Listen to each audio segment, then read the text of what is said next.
Le point de passage de Rafah. Ce nom, on l'entend en boucle dans les actualités, n'est-ce pas? On pense savoir ce que c'est, une porte, une frontière. Mais en réalité, c'est tellement plus que ça. C'est un véritable nœud politique, juridique, humanitaire. Et on va essayer de démêler tout ça ensemble.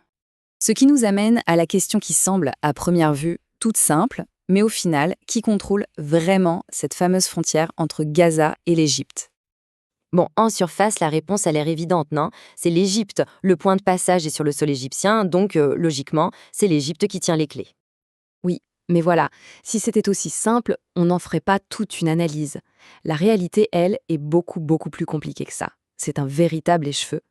Alors, commençons par tirer le premier fil, la politique du contrôle. Pourquoi est-ce que l'autorité de l'Égypte sur sa propre frontière n'est pas si absolue que ça? Il faut se mettre à la place du Caire un instant. Pour l'Égypte, c'est un dilemme permanent, un vrai casse-tête. D'un côté, il y a le Hamas qui dirige Gaza.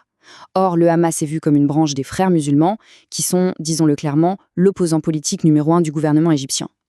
La peur, c'est donc de voir des militants traverser et semer le chaos dans la péninsule du Sinaï. Mais d'un autre côté, il y a une ligne rouge absolue.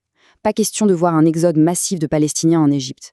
Ça transformerait le conflit en une crise de réfugiés sur son sol, et pour beaucoup, ça signerait la fin du rêve d'un État palestinien.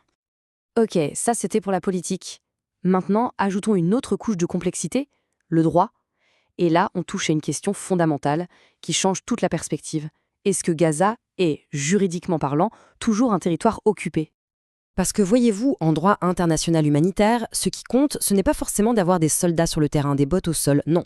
Le concept clé, celui qui est au cœur de tout, c'est la notion de contrôle effectif. Le contrôle effectif, qu'est-ce que ça veut dire exactement? Eh bien, c'est l'idée que même si vous retirez vos troupes, l'occupation continue tant que vous gardez un contrôle décisif sur le territoire. C'est-à-dire le contrôle militaire, administratif, en gros, la capacité de dicter ce qui se passe même à distance. Et pour bien comprendre comment on en est arrivé là, un petit retour en arrière s'impose. Regardez cette chronologie. Tout commence en 1967 avec l'occupation militaire de Gaza. Puis, moment clé en 2005, Israël retire ses troupes et ses colons. On pourrait croire que c'est la fin de l'histoire. Mais pas du tout. 2 ans plus tard, en 2007, un blocus complet est mis en place. Le contrôle change de forme, il devient moins visible, mais il est toujours bien là. Alors, comment ce contrôle s'exerce-t-il aujourd'hui, concrètement? D'abord, Israël contrôle l'espace aérien de Gaza et ses eaux territoriales. Ensuite, toute l'activité est surveillée de près depuis des bases militaires. Et surtout, c'est Israël qui contrôle le passage de toutes les marchandises. Au final, même pour le point de passage de Rafah, qui est côté égyptien, des accords font qu'Israël a son mot à dire sur qui et quoi peut entrer ou sortir. C'est l'ensemble de ces éléments qui fait que de grandes instances comme les Nations Unies considèrent qu'Israël reste la puissance occupante. Toute cette complexité politique et juridique nous amène à un point de tension très actuel.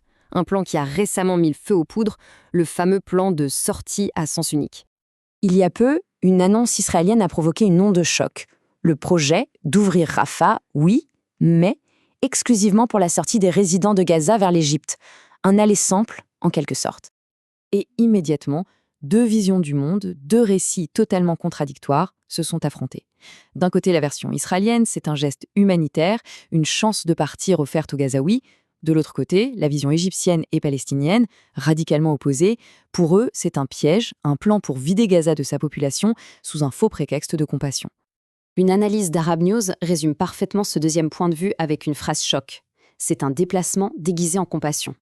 Et la réponse du Caire est particulièrement intéressante sur le plan juridique.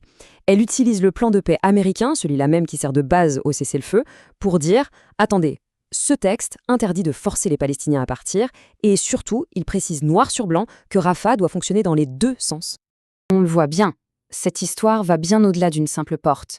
Rafah, c'est devenu plus qu'une frontière. C'est le symbole d'un conflit beaucoup plus profond.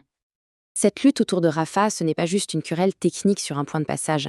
Non, c'est une bataille pour l'âme même du cessez-le-feu, pour l'essence de la question palestinienne. Ce qui est en jeu, c'est l'avenir des 2 millions de personnes qui vivent à Gaza. Et au fond, ce débat nous renvoie tous à une question fondamentale, un choix crucial. Est-ce que la solution, c'est de permettre aux Palestiniens de quitter leur terre ou de tout faire pour leur permettre d'y vivre dignement? Ce qui nous laisse avec cette question finale, une question qui pèse lourdement sur l'avenir de toute la région, le point de passage de Rafah est-il une porte de secours humanitaire ou le prélude à une nouvelle Nakba?